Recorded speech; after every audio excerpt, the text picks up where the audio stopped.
విడిచి తాను నీలో లీనమైనది ఆదిశక్తి ఆకృతి ఆత్రిజాత పార్వతి తానువైన ప్రాణధవుని చెంతకు చేరుతున్నది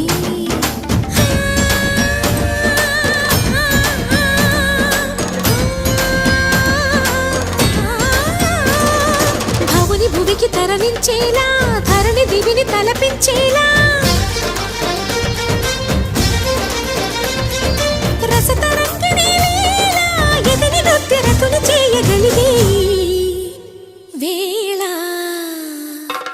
భరత వేదముగ నిరత నాట్యముగా కదిలిన పదమిది ఈశా